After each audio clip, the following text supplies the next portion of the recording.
سلام. آورده‌اند که زیدی در بین قبیله آدمخواران گرفتار آمد، سر به سوی آسمان کرد و گفت وای بدبخت شدم. ندایی از عرش رسید که نترس، بدبخت نشدی. آن سنگ جلوی پایت را بردار و به سر رئیس قبیله بزن. و زید چنین بکرد و رئیس قبیله نقش زمین بشد. سپس آدمخواران با نیزه و شمشیرهای آخته بر زید تاختندی. بار دیگر ندا از عرش رسید که بنده خدا حالا دیگه بدبخت شدی. آیه دکتر، سردار همدانی مرد، به روی خودمون نیوردیم. قاسم سلیمانی اینطوری شد، به روی خودمون نمیاریم. ولی این یکی آی دکتر، اگه مقام عظما بمیره چی میشه؟ صاحب کن میرم همینجا یه دعوا طلب من. خودت برنامه رو با مرگ عظما شروع میکنی ناکس، ولی خب من دعوا نمیکنم. برو سر برنامه. خیلی ممنون آیه دکتر. میدونین فرق شما با فرغون چیه؟ چیه؟ اون گل میبره، شما دل. حالا فرقتون با پنالتی چیه؟ یکی چیه؟ خود بگو، حوصله ندارم این حرفا پنالتی رو. 50-50 گله، ولی شما 100% گلی. در مسابقه زندگی گل زدن مهم نیست، گل شدن مهمه. عین خودم. بله، در رأس همه فضائلتون این شکست نفسیتون قرار داره که آدم رو راست بیقرار میگی. میکنه. راست میگی، کم میگی که زیاد نمیگی. حق با توه. مرام رو از زمین یاد گرفتم که یه روزی به خورشید گفت دورت بگردم، بعد تا همین امروز تو رو دروازه مونده و داره میچرخه. چی گفتی اون طرف برای هیچی صحبت رو بچرخونم روی موضوع جدید. آیه دکتر، ولی اگه مقام عظما بمیره چی میشه؟ ول کن حرفا رو دیگه. تو همه یه نامه چیزی بخون فضاد عوض بشه. باشه آیه دکتر، باشه. این نامه از یه جمع بسیجی است که آی دکتر اینم همینو گفتن اگه مقام عظما بمیره چی میشه؟ خفش کنی نامه رو دیگه. یه سوال دیگه چیزی بکن.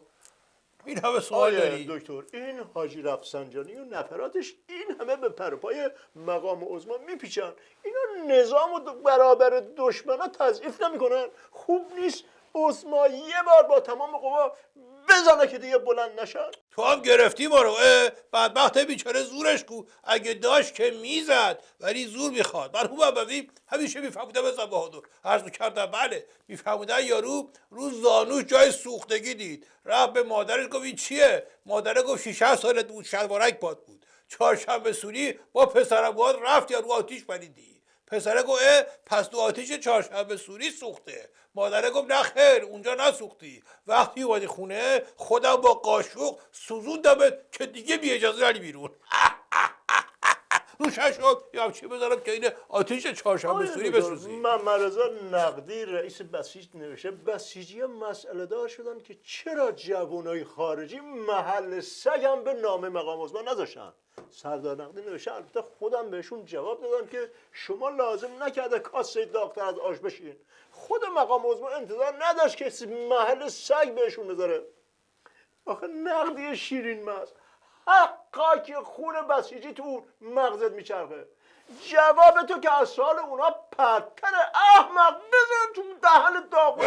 ولش کن کشتیش دیگه. خب رئیس اوناست، باید جواب پرتر از اونا بده دیگه. مرحوم ابوی همیشه میفهمیدم از بهادر. عرض میکردم بله، میفهمیدن که مشنگه یخچال خرید واسه داشش. وقتی برد خونشون بهش داد، داشته گفت پس آنتنش کو. اینم گفت تو چقدر شوتی، مگه کولره که آنتن داشته باشه؟ روشن شد یا چی بذارم که این کولر آنتن ازت در بیاد. تو چرا با این نقدی قد دم به دم میشی آخه؟ خودش شروع کرد با اون نامه مشنگی. باشه، تو هم شدی اونی که داشت خرش رو کتک میزد. بهش گفتن چرا بیچاره رو میزنی؟ گفت اول اون زده، اون شروع کرده. دکتر، مقام عظما هنوز زنده است. شیخ حسن خمینی رو اینطوری جلوش علم میکنه. نکنه عظما زیر این فشار بمیره. آخه شما به حاج آقا رفسنجانی حالی کنین که این کار خیلی عظما رو میچزونه. اگه بهش بگم میچزونه که بیشتر میکنه. مرحوم ابوی همیشه میفهمیدم از بهادر. عرض میکردم بله، میفهمیدم یارو به همسایه‌اش گفت جلوی این سگ تو بگیرا، امروز جوجه‌های ما رو خورده. همسایه صفا کرد، گفت خوب شد گفتی دیگه امروز بهش غذا ندم. روشن شد یا چه بذارم که بری تو جوجه خیلی بخوری روشن میکنی. یا این امام جمعه مقام عظما هر دفعه میان از مقام عظما دفاع کنن، یه حرفی میزنن که بعدتر داغونش میکنن. نکنه زیر این فشار مقام نمیشه شما ممنون کنیم بگین دیگه حرف نزنن؟ من اصلا میخوام گولشون بزنم، بهشون بگم که عظما گفته شما فقط از جناح رقیب دفاع کنید. 2 تا خطبه اینجوری بخونن کار اون جناح تمومه. مرحوم بابوی همیشه میفهمودن بزن بهادر، عرض میکردم بله میفهمودن شوتر رفت پیش دکتر، گاهی دکتر هر شب سرما میخورم چون تو خواب قشق میزنم از رخت خواب میافتم بیرون. دکتر گفت خب از امشب کنار رخت خواب بخواب که وقتی قشق زدی تازه بری زیر لحاف. های دکتر، در پایان برنامه یک نکته دارم که زندگی کوتاه‌تر از اونیه که به خصومت بگذره و قلب‌ها گرامی‌تر از اونن که بشکنن. فردا طلوع خواهد کرد حتی اگه ما نباشیم. پس بیان یه بار دعوا نکنیم. به خاطر هیچ کدوم از حرفایی که زدین دعوا نمی‌کنم. نه به خاطر اینکه به مقام عظما گفتین جون نداره جواب آدمای اون جنا رو بده، نه به خاطر اینکه این همه بحث مرگ و میر شد یک کلمه جلو باز با نشدین، نه به خاطر توهینای مختلفی که بهش کردین.